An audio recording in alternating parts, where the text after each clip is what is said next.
Another conversation that we can't forget to have surrounding the Harris announcement is about its historical context. You hear everyone talking about how Senator Kamala Harris is the first woman of color to run as a vice presidential candidate for a major U.S. party. It's history.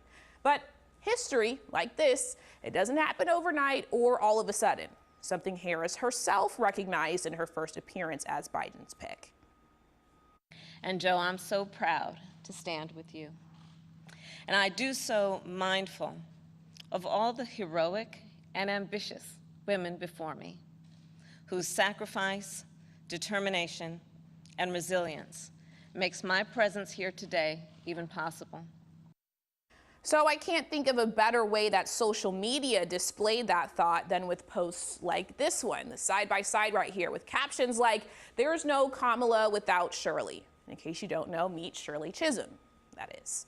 In 1968, she was the first African-American woman elected to Congress, and in 1972, she was the first woman and African-American, period, to run for president in a major political party.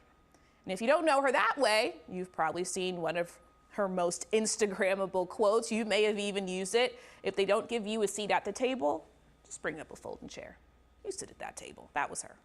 And while Kamala is the first woman of color in her position, she's not the first woman. There were two women before her who found themselves here. The first was Geraldine Ferraro, Democratic presidential candidate. Walker Mondale picked Ferraro to run beside him in the 1984 race.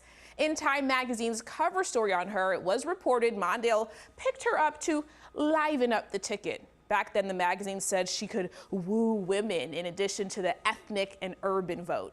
In the end, after some controversy over her husband's tax returns, she and Mondale lost to the incumbent, you may have heard of him, Ronald Reagan. Then there was Sarah Palin, who definitely made a name for herself. In 2008, Republican presidential candidate John McCain, right over there, picked the Alaska governor as his running mate.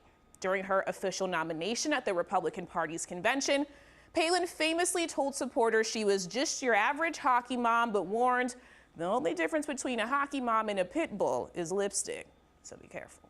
You'll remember Palin and McCain lost to a guy named, you may remember him, Barack Obama in that race.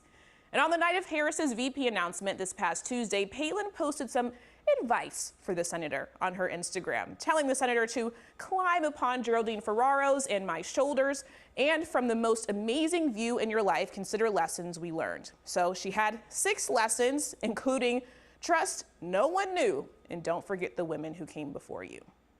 Harris seems to be making it clear that she hasn't forgotten, and I have a feeling many of us will never forget this moment.